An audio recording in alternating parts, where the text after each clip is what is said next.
Salam anak-anakku semua, bertemu lagi dengan Bu Eliana dengan mata pelajaran PAPB Kristen kelas 8. Hari ini kita akan belajar tentang Roh Kudus dalam hidup orang beriman.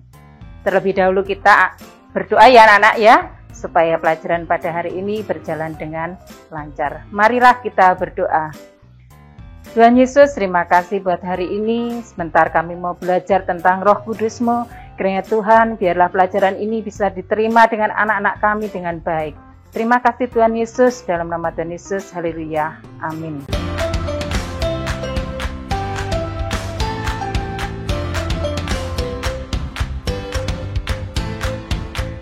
Anak-anakku sekalian, mari kita bersama-sama belajar tentang pelajaran agama kita. Anak-anak, hari ini kita akan belajar tentang Roh Kudus dalam hidup orang beriman. Tujuan pembelajaran kita pada hari ini adalah yang pertama, siswa memahami peran Roh Kudus. Yang kedua, siswa mampu mengungkapkan peran Roh Kudus dalam kehidupan sehari-hari. Inti pelajaran pada hari ini ada 5 anakku ya. Yang pertama adalah menciptakan atau peran Roh Kudus dalam penciptaan. Yang kedua, menjadi sumber kekuatan. Yang ketiga, memberi ilham. Yang keempat, mendampingi kehidupan. Yang kelima, menopang kehidupan orang beriman. Pelajaran sebelumnya kita sudah mempelajari mengenai Roh Kudus bekerja dalam diriku. Masih ingat ya anak-anak ya? Kita mengupas sedikit ya pelajaran yang kemarin. Dalam kitab Perjanjian Lama, Roh Kudus disebut dengan Roh Allah. Yang pertama adalah roh atau nafas atau angin. Dalam Perjanjian Lama, anak-anak nanti bisa membuka kembali Mazmur pasal 33 ayat 6, Yesaya pasal 11 ayat 4, dan Yeremia pasal 3 ayat 24. Dan di Perjanjian Baru, anak-anak bisa baca kembali di Yohanes pasal 3 ayat 8, Kisah Para Rasul pasal 2 ayat 2 sampai 4. Yang kedua, roh. Roh itu adalah nyawa, semangat, atau juga prinsip hidup.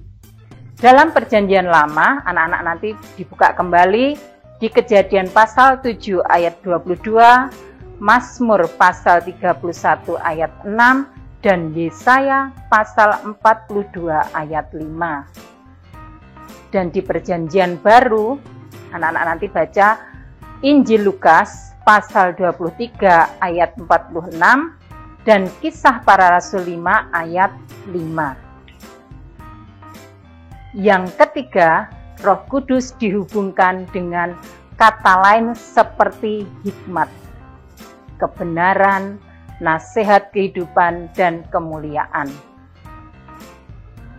Anak-anak nanti baca kembali Yesaya pasal 11 ayat 2 dan Yeremia pasal 51 ayat 1. Di Perjanjian Baru, Yohanes pasal 14 ayat 16 dan Roma pasal 8 ayat 6. Masih ingat ya? Dan yang terakhir, kemarin Bu Eli juga sudah menerangkan tentang Roh Kudus Roh Kudus adalah Roh Kristus, hanya terdapat pada Perjanjian Baru, yaitu pada Injil Roma, Kitab Roma pasal 8 ayat 9, Filipi pasal 1 ayat 9, dan 1 Petrus pasal 1 ayat 11. Anak-anakku, pelajaran kali ini kita akan belajar tentang peran Roh Kudus dalam hidup orang beriman. Yang pertama, peran atau rupa-rupa Roh Kudus adalah menciptakan. Peran Roh Kudus dalam penciptaan, yang pertama, Kitab Kejadian pasal 1 dengan jelas menyampaikan tentang peran Roh Kudus yang adalah Roh Allah sendiri dalam menciptakan langit dan bumi beserta isinya. Yang kedua, Roh Kudus yang adalah Roh Allah menciptakan segala sesuatu termasuk manusia. Yang ketiga, roh dalam bahasa Ibrani disebut ruah atau nafas, disebut juga angin ya anak-anak ya, telah memberikan kehidupan kepada manusia. Jadi manusia tanpa adanya roh pastilah tidak bisa hidup atau disebut makhluk yang mati, karena cuma adanya tubuh tanpa roh adalah mati. Yang kedua, menjadi sumber kekuatan. Masih ingatkah tentang kisah Simpson ya anak-anak ya? Alkitab menceritakan Simpson mengalahkan singa tanpa senjata. Kekuatan Simpson ada 3 ya anak-anak ya. Di situ anak-anak buka Hakim-Hakim pasal 14 ayat 6 menjelaskan bahwa roh berkuasa atas Simpson untuk memiliki kekuatan. Yang kedua, Roh Kudus sumber kekuatan bagi Simpson dan bagi anak-anak Tuhan yang beriman kepadanya dan mau dipakai Tuhan. Yang ketiga, Roh Tuhan meluputkan Simpson dari serangan singa yang buas. Jadi penyertaan Tuhan melalui Roh Kudus sungguh luar biasa pada Nabi Simpson. Yang ketiga, Roh Kudus memberi ilham.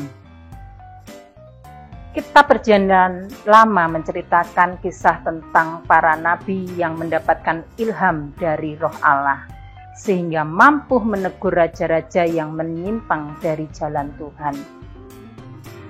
Anak-anak masih ingat Nabi Amos, seorang nabi yang sangat berani menyuarakan kehendak Tuhan ketika bangsa Israel menyimpang dari jalan Tuhan. Anak-anak baca ya, Amos pasal 7 ayat 1 sampai 17. Yang kedua, dengan demikian kita harus percaya bahwa Roh Kudus memiliki peran, memiliki ilham kepada manusia. Yang keempat, Roh Kudus mendampingi kehidupan. Anak-anak buka Mazmur pasal 139 ayat 7. Kemana aku dapat menjauhi rohmu? Kemana aku dapat lari dari hadapanmu? Itu kata pemazmur Daud.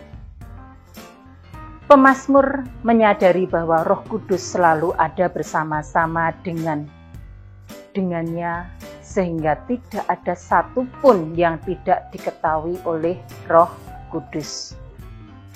Dengan demikian, Roh Kudus berperan untuk mendampingi kehidupan manusia. Jadi, janganlah kamu mengeraskan hati jika Roh Kudus mengingatkanmu. Tanggapilah panggilannya. Contohnya, kalau kita melakukan segala sesuatu yang menyimpang dari jalan Tuhan, Roh Kudus selalu berbisik di hati kita. Jangan lakukan kejahatan, lakukanlah kebaikan. Anak-anak harus selalu dengar-dengaran akan Roh Kudus yang ada di dalam diri anak-anak semua. Yang kelima, Roh Kudus menopang kehidupan orang percaya. Tuhan memang tidak menjanjikan bahwa hidup orang beriman tanpa masalah. Tetapi Tuhan berjanji bahwa Ia akan memberikan Roh Kudus untuk menolong dan menopang kehidupan anak-anaknya. Tuhan Yesus telah berjanji kepada para murid-Nya, Roh yang akan menolong mereka dan memberi kuasa kepada mereka. Anak-anak baca Injil Lukas pasal 24 ayat 49.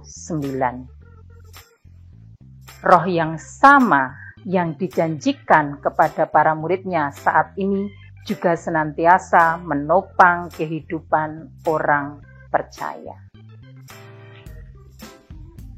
Anak-anakku, 5 rupa Roh Kudus sudah.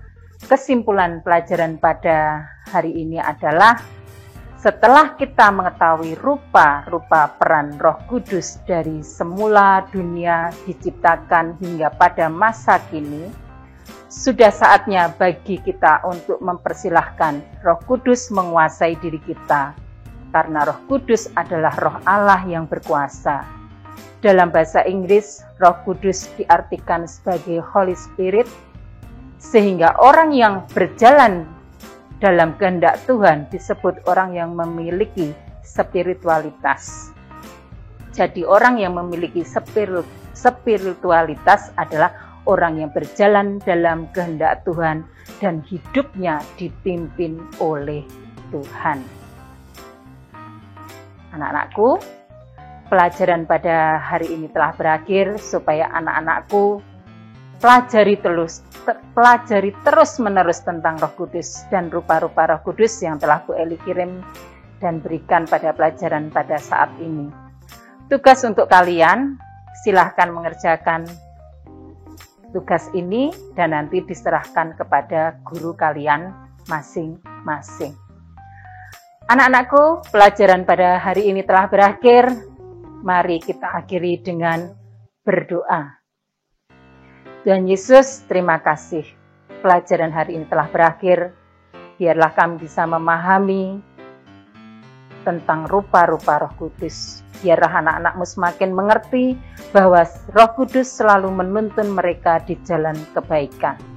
Terima kasih Tuhan Yesus, terima kasih sertai mereka dalam belajar supaya dapat mengerti maksud Tuhan di dalam kehidupannya.